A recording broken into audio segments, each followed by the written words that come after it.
welcome to the Moments of Joy podcast, a podcast created for families raising children with special needs. MVPs, welcome back. Hey, I feel like we need to play Mace. Hey, welcome back. We've been gone for so long. Welcome back.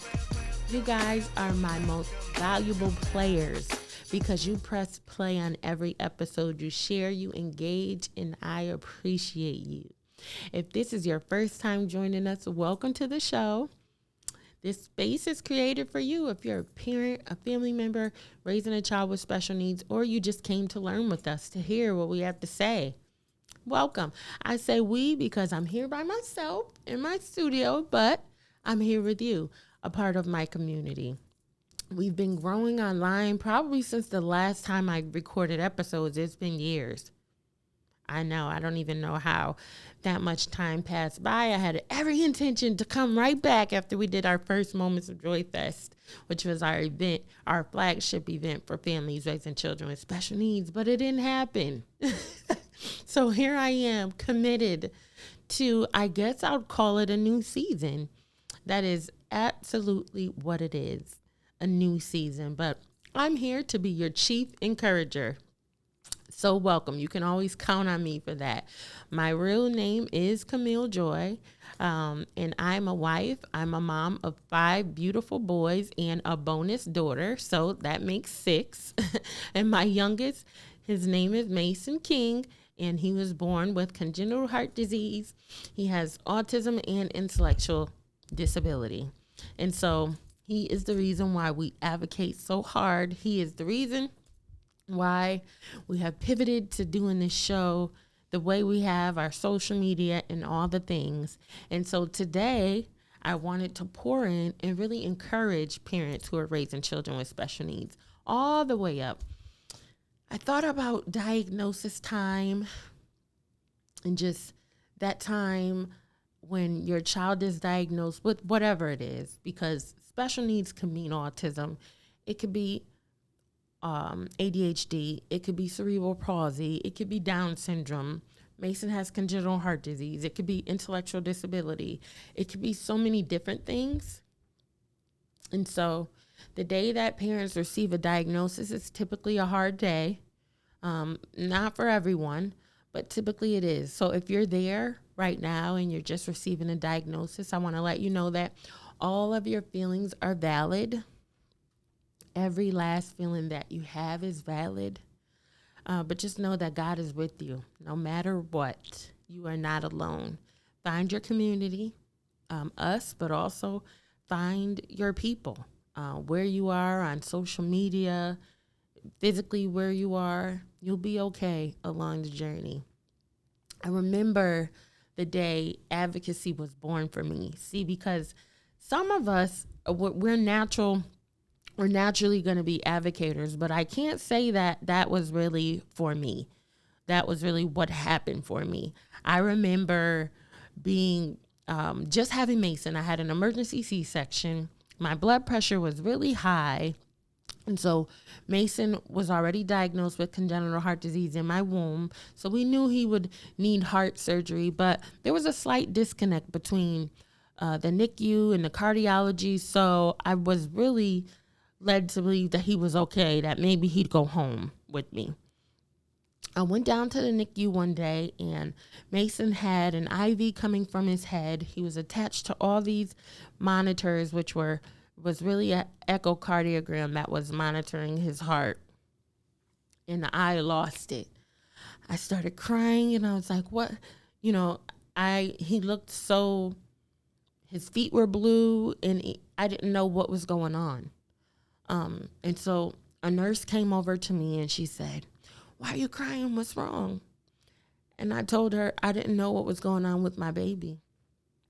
That nurse looked me straight in the eye and she said, "You tell those doctors not to put a finger on your child again until you know what the full plan is, until you know what is happening every step of the way. You need to know what they are doing." I was so overwhelmed and emotional that I didn't even know that was my right. And I had the right to do that in that moment. And so that was 5 days old. And I kept that this whole journey. This is my child. I will advocate so strongly for him. And I want to give that to you. If you're, just receiving a diagnosis and or maybe you are not really the strongest advocate, you remember that this is your child. And when you get into legally and in school and everything that is their right to receive, you continue to fight and you continue to advocate for your child. It's going to be a long road. It can be. Sometimes the hardest part of this journey is the family members that are around us and, facing the looks and the stares of the community that you might see in the stores and out in church and even at a park where you might be having a family reunion and people just don't understand why your child won't eat the food that's offered, or your child keeps running off, or maybe they say your child is misbehaving when they're not. They're sensory overload. Be encouraged and keep being your child's voice. I think during these times is when we can quickly identify who is in our corner and who we might want to cut off. Who is a family member and a friend that is not causing us any good, but really harming us with their mouth and their words and their judgment. We don't want to feel judged along this journey at all. We want to feel like we are supported in this journey. But make sure that you always take care of yourself. You're going to hear me say that all the time. You're going to be like, she's always saying take care of yourself. Yes, I'm going to always say it to you so that you remember. I want you to start hearing my voice. I need to take care of myself because so many of us don't. And we see it turn out badly. If not badly on the news, badly at the doctors when you go and you check your blood pressure is high, or you're not really taking care of yourself like you should.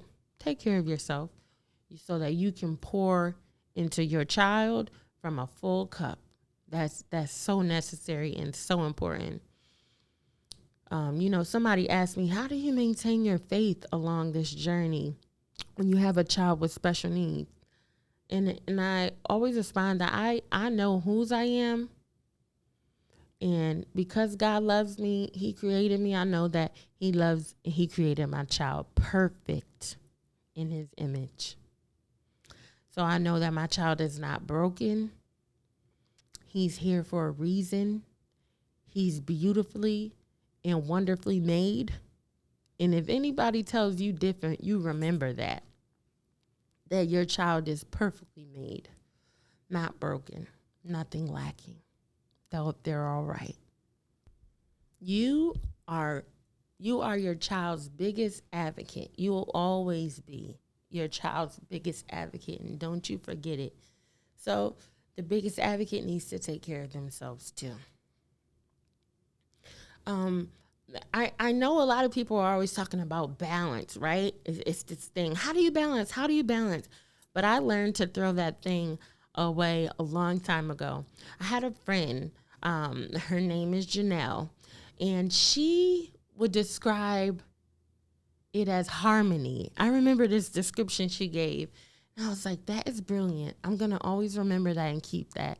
And it was harmony. If you know a choir has a soprano that hits the high note. They have an alto that's in the middle, and they have a tenor that sings low. And so sometimes you'll be high, sometimes you'll be that alto in the middle, and sometimes you'll be that tenor that it's never going to balance, but it'll be a harmony that is in your house. Sometimes maybe you'll have to pour more into one child. Other days, maybe you'll have to pour more into your others. The other days, maybe you'll have to pour more into your spouse, but you'll always find your own harmony within your house. It's important to remember that we're not all the same.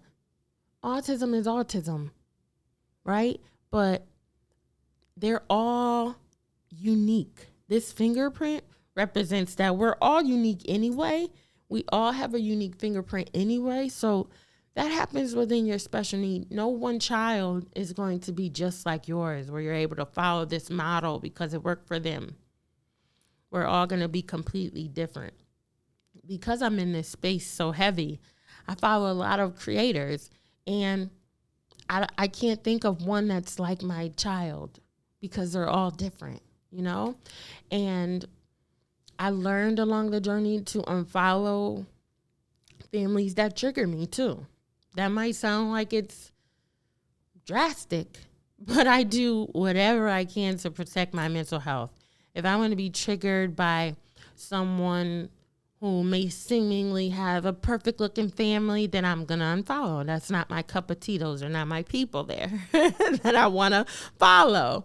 Whatever it is that may trigger something within me, I do my very best to protect myself. I learned to give myself grace along this journey, and I want you to as well. We don't strive for perfection. We strive for progression. Nobody's perfect. And so along the journey of parenting, you have to make sure that you give yourself grace as well. You deserve grace. This road is not easy. It's a difficult one, and we all need a little grace. If you have a notebook, a journal, or little Post-it stickers, I want you to grab a pen and write this encouragement down for your hard days where you might feel overwhelmed and you need just a little nudge. These are going to be reminders for you. You are more than enough. Parenting is already a big responsibility, but raising a child with special needs, that's an extra layer that only few understand. Some days you may feel like you're not doing enough, but let me remind you that you are more than enough. The love you pour out daily is seen, felt, and it's making a difference in the life of your child. You were chosen for this. Out of all the parents in the world, you were chosen to love, nurture, and fight for your child. Not because you were perfect, not because you had all the answers, but because your love is exactly what your child needs. Even on the days when you doubt yourself, remember, you were handpicked for this role, and you are walking in a purpose that is far greater than what you can see. It's okay to feel tired. Being tired does not mean that you don't love your child. It doesn't mean you aren't grateful. It just means you're human. The advocacy, the therapies, the meltdowns, the sleepless nights, it's a lot. Give yourself permission to acknowledge the exhaustion without guilt. Rest when you can. Breathe when you need to. You are carrying so much, and that alone is proof of your strength. Remember that your feelings are valid. Write that down. If you've ever felt exhausted, frustrated, or even resentful, I want you to know that these feelings do not make you a bad parent. They make you human. Loving your child doesn't mean you'll never be overwhelmed. And it's okay to have hard days. It's okay to cry. It's okay to wish that things were different sometimes. You're carrying so much, and you're doing it with so much love. Celebrate the small wins.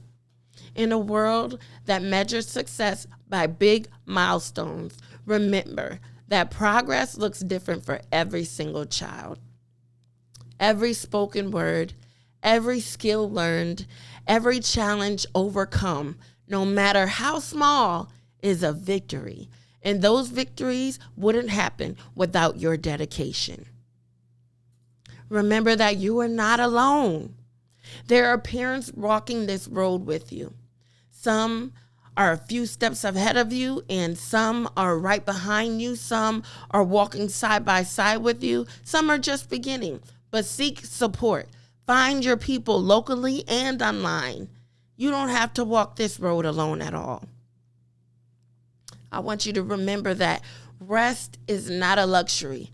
It's a necessity. taking care of yourself is a big part of what your child needs. You might feel like there's no time, but even in the few minutes that you may have, breathe, pray, listen to music, or do something to refill your spirit. You can't pour from an empty cup. Remember that. Remember that you are seen, you are loved, and you are doing an amazing job. If no one has told you lately, you are a great parent. Your child may not always be able to communicate that, but they feel it. You are their safe space, their advocate, and their everything. You're doing everything that matters every single day. So I hope that you've written those little things down and that you'll remember them so that on those hard days, you have someone that encourages you, and it's you encouraging yourself. This is the end. I'm so glad to be back with you guys. And, as I was thinking back, at home over the last few days of those beginning times, I wish I had someone in my ear encouraging me along the way. So that's going to be me.